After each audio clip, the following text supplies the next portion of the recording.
because if I understand right, it came to you sort of once, and then sort of circled quite a few back. times, actually. It feels like it was destined to be. Thank you, thank you. I feel that way now too, and I feel so lucky to say that and feel that way.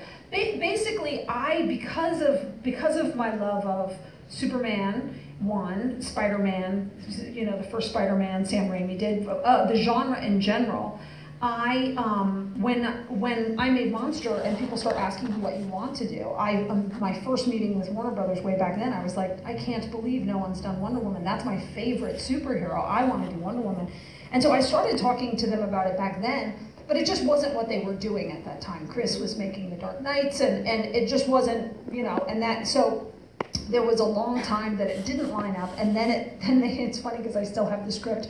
They sent me a script and said, we'd love for you to rewrite and direct this when I was literally 5 months pregnant. And I was like, well, I can't do it now, you know, like, and so I never even, I like set it aside and tuned it out because I was like, that's so sad, ships passing in the night, that didn't work.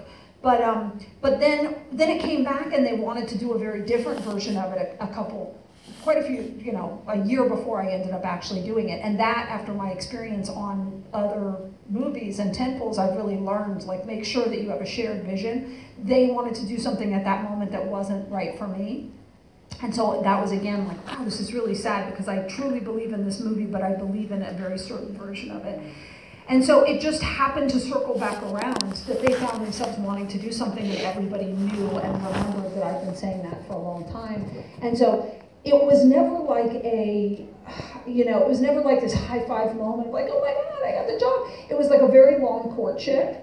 And I think that these movies should be that way. And not a long courtship, but they should be a courtship where you make sure you're the right director for them and they're the right people for you, because it's a trench warfare once you get into just making any kind of movie, and to be making different visions would make that an extremely unpleasant experience. So it was lucky, as long as it took, it also made, by the time I got to make it, it was very much just, okay, fine, go, you know, like, you're making that, and everybody was busy doing different things, and so I got to be very supported and very specific about what I wanted to do, which was wonderful.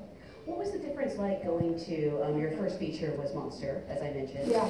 Wonderful Monster.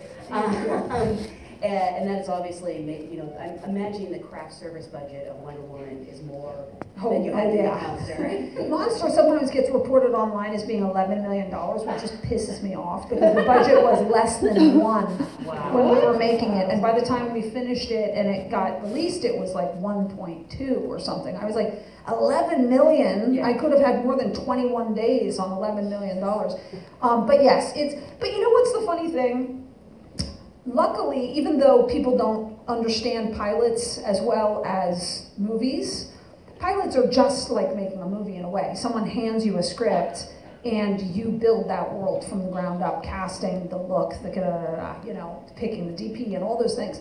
So I had done a number of pilots over the years, and those pilots escalated in size.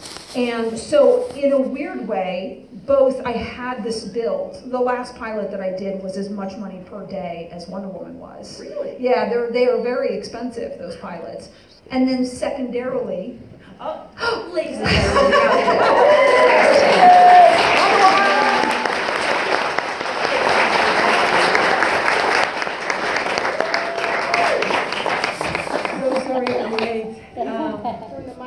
sorry about that.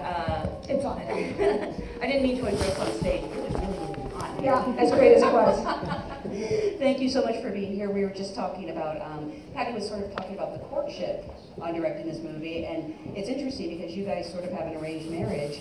You were already cast as Wonder Woman before you guys even met, right. And yet it has blossomed into this amazing partnership and friendship that is, you know, I think is honestly reflected on the screen. Arranged marriages sometimes happen to Turns out I don't believe it.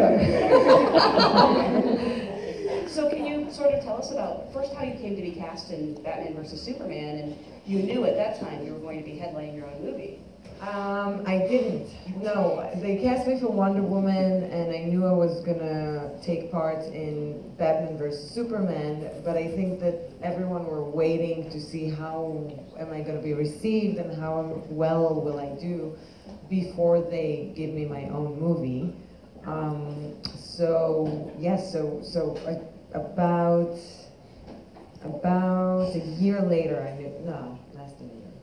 A few months after I finished shooting Batman versus Superman, I realized I'm going to do my own movie. And from what I understand, when you auditioned for Batman versus Superman, you didn't even know what you were going out for. No, that was crazy. It's such a weird story. I was fed up with I never planned on becoming an actress, ever.